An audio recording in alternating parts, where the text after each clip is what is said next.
Hey guys, welcome back to my channel. My name is Lokesh Raut and I'm a fourth year medical student at Edinburgh State Medical University. Fourth year मेरा हो चुका है. सो सबको पता है कि next जो नेशनल एग्जिट टेस्ट है वो समोर आदत है, उसको आना था. और अगर किसी को पता नहीं कि नेक्स्ट क्या है, तो अब्रॉड में पढ़ने के बाद इंडिया में बच्चे जाके FMG एग्ज़ाम देते थे और उसको क्वालिफाई करके इंटर्नशिप करते थे एंड देन उनको लाइसेंस मिलता था. अभी नए रूल के हिसाब से अब्रॉड के हो या इंडिया के बच्चे हो, दोनों को नेक्स्ट एग्ज़ाम देना है. आप 6 साल में अपनी डिग्री यहाँ कंप्लीट कीजिए और विथ इंटर्नशिप होनी चाहिए. वो minimum course duration should be total पूरा मिला के विथ इंटर्नशिप कम से कम 5.5 साल का आपको अब्रॉड में टाइम बिताना है. उससे नीचे अगर कोई आप बिता रहे हो तो वहाँ पे आपकी डिग्री वैलिड नहीं होगी. सो इंडियन गवर्नमेंट NMC ने क्या किया कि एक नेक्स्ट एग्जाम इंडिया के बच्चे हो या अब्रॉड के बच्चे हो, दोनों को अपना अपना कोर्स कंप्लीट करने के बाद में नेक्स्ट एग्जाम देना है. ठीक है, तो इंडिया वाले अपन, अब्रॉड वाले, ठीक है, ये भी नेक्स्ट वन देगा, ये भी नेक्स्ट वन देगा. इंटर्नशिप नेक्स्ट टू क्या है, प्रैक्टिकल एग्जाम है. Next one theory based exam, फिर इंटर्नशिप 1 साल की दोनों को, फिर नेक्स्ट टू दोनों को प्रैक्टिकल बेस्ड एग्जाम. आप जैसे प्रैक्टिकल बेस्ड एग्जाम क्लियर कर लोगे, आपके हाथ में MBBS का एक लाइसेंस आ जाएगा. उसके बाद कुछ हफ्ते बाद में आपकी PG की काउंसलिंग शुरू होगी, PG सीट्स के लिए. तो जो PG की काउंसलिंग है वो आपका होगा नेक्स्ट 1 के मार्क्स के बेसिस पे, जो आपने थियरी बेस्ड दिया था. तो अभी प्रॉपर एक वो आया है ड्राफ्ट टाइप का, तो मतलब प्रॉपर एक आया है PDF, उसको मैं तुम्हें एक्सप्लेन करता हूँ. सो नेक्स्ट स्टेप 1, इसका ऑब्जेक्टिव क्या है. Next step 1 will be comprehensive computer based examination based on high quality multiple choice questions ensuring objectively and following nationwide delivery and conduction. ये MCQ बेस्ड एग्जाम होगा. Next one, the MCQs item would address higher domains of knowledge. थोड़ा अच्छे खासे knowledge को test करेंगे. एक जो Indian medical graduate है उसके लेवल के according they will test knowledge. उसके बाद है next step 1, distribution of items and knowledge of question. तो इसमें कैसे कैसे क्वेश्चन आएंगे उस पर बताया गया है. तो पहला है कि MCQ आइटम होंगे, तो problem solving and analytical skill type जो क्वेश्चन होंगे वो कम से कम 60 से 70% होंगे. कंप्रहेंसिव टाइप क्वेश्चन होंगे 20 से 30%. आप टेंशन मतलब मैं नीचे PDF चिपका दूंगा, तो वहाँ से जिसको डाउनलोड करना है वो कर सकता है. और रिकॉल टाइप मतलब जो पुराना आपको याद करना है, जिसको आपको याद करना पड़े, वैसे 5 से 15%. और उसके बाद है कॉम्पिटेंसीज एक्विजिशन, मतलब मस्ट नो वाले 60% क्वेश्चन, मतलब ये तुमको पता होने चाहिए, वैसे तुमको 60% क्वेश्चन आएंगे. नाइस टू नो मतलब अगर तुमको पता है तो अच्छी बात है, तो वैसे 30% क्वेश्चन आएंगे. और मे नो ऐसे क्वेश्चन आएंगे जो तुमको मतलब हो सकता है तुमको पता हो या तुमको ना पता हो, वैसा 10% उसका कॉन्ट्रीब्यूशन होगा. सो फिर नेक्स्ट स्टेप 1 की papers and distribution of subject. तो next step 1 examination will have 6 subject paper, 6 subject के पेपर्स होंगे, जैसे मैंने हमेशा बताया. In each paper 10% of item will pertain to applied aspects. मतलब हर पेपर में 10% क्वेश्चन तो ऐसे होंगे जो अप्लाइड होंगे, अप्लाइड नॉलेज पे होंगे, डायरेक्ट क्वेश्चन नहीं होंगे. जो नेक्स्ट का एग्जाम है वो टोटल 3 दिन चलेगा. पहले दिन पेपर, फिर छुट्टी, फिर पेपर, फिर छुट्टी, फिर पेपर. ठीक है, और ये सब ऑनलाइन MCQ होंगे. ऑनलाइन जो जैसे एम्स की एग्जाम होती है ना, जो उनके सेंटर है वहाँ पे जाके कंप्यूटर पेपर देते हो. पहले दिन देखो होगा मेडिसिन एंड अलाइड सब्जेक्ट्स, उसमें होंगे 120 क्वेश्चन. जो मेडिसिन है ना, मेडिसिन जो दीपक मारो सर पढ़ाते हैं पीक पैडर पे, उसके सुबह 120 क्वेश्चन वाला पेपर होगा. 3 घंटे का पेपर होगा वो. और शाम को पीडियाट्रिक्स का पेपर होगा. ठीक है, 1.5 घंटे का, मतलब सुबह 3 घंटे का पेपर होगा, फिर 2 घंटे का तुमको ब्रेक मिलेगा, और फिर 1.5 घंटे का पेपर होगा सेकंड पेपर. फिर अगले दिन छुट्टी. थर्ड डे सुबह पेपर होगा सर्जरी एंड अलाइड सब्जेक्ट का, जिसमें फिर से 3 घंटा 120 क्वेश्चन. उसी दिन 2 घंटे के ब्रेक के बाद में शाम को ऑटो राइनो लैरिंजियोलॉजी का पेपर होगा 1.5 घंटे का. फिर रेस्ट डे, फिर हो गया फर्स्ट डे, हो गया सेकंड डे छुट्टी, थर्ड डे हो गया, फिर 4th डे छुट्टी. अभी 5th डे को कौन सा पेपर है, 5th डे को है ऑप्स एंड गायनी का पेपर, ऑब्स्टेटिक्स एंड गायनेकोलॉजी का. 3 घंटे का पेपर, 120 क्वेश्चन, फिर 2 घंटा ब्रेक उसी दिन, फिर दोपहर के पेपर में 1 घंटे का पेपर ऑप्थेल्मोलॉजी का पेपर. ये होगा तुम्हारा पेपर. मतलब तुम्हारा 3 दिन एग्जाम चलेगा. सुबह जो 3 घंटे वाला पेपर है ना, उसमें 120 क्वेश्चन होंगे, और 1.5 घंटे वाले पेपर में कितने क्वेश्चन होंगे, 60 क्वेश्चन होंगे. आधा टाइम आधे क्वेश्चन. तुम्हारा नेक्स्ट वन हो गया. मान लो तुमने अभी नेक्स्ट वन दे दिया, तुम्हारा नेक्स्ट वन क्लियर होगा, उसका कुछ क्वालिफाइंग क्राइटेरिया डिसाइड होगा. उतने अगर तुमने मार्क्स डाली मतलब तुम क्वालिफाई हो गए. मतलब मान लो तुम क्वालिफाई हो गए, उसके बाद तुमको 1 साल का इंटर्नशिप करना पड़ेगा.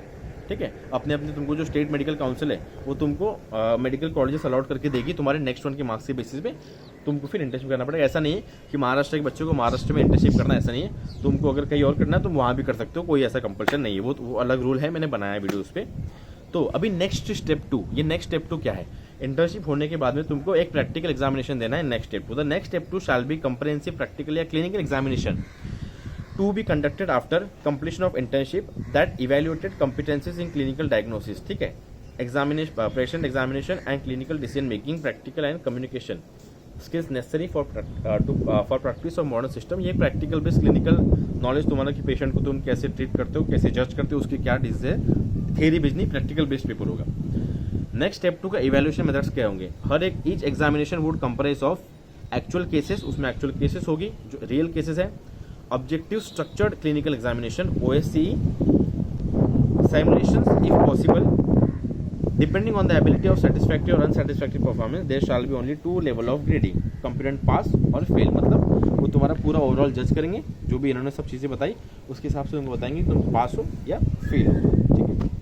मैं बताऊंगा कि अगर भैया नेक्स्ट स्टेप 1 फेल हुए तो क्या, अगर नेक्स्ट स्टेप 1 पास हो गया इंटर्नशिप करने के बाद नेक्स्ट 2 फेल हो गए तो क्या, मैं तुमको सब सारी चीज़ें बताऊंगा, ठीक है। अभी है next step 2 distribution of subject, the following subjects shall be evaluated. Same subjects है नेक्स्ट स्टेप 2 में, वही सब्जेक्ट्स आएंगे, medicine allied subjects, surgery, obstetric gynaecology, paediatrics, otorhino, laryngology, ophthalmology और orthopaedics and physical medicine and rehabilitation. फिर next step 2 का जो है वो उसका टाइम शेड्यूल क्या है।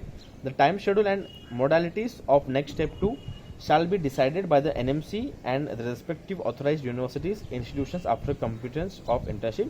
वो तुमको उसका टाइम शेड्यूल जैसे इंटर्नशिप हो जाएगी उसके बाद तुमको बताएंगे तुम्हारा कब होगा। मोस्ट वाली इंटर्नशिप होने के मान लो कि 2-3 हफ्तों में तुम्हारा नेक्स्ट स्टेप 2 का एग्जामिनेशन होगा। उसके बाद है टेंटेटिव टाइम शेड्यूल।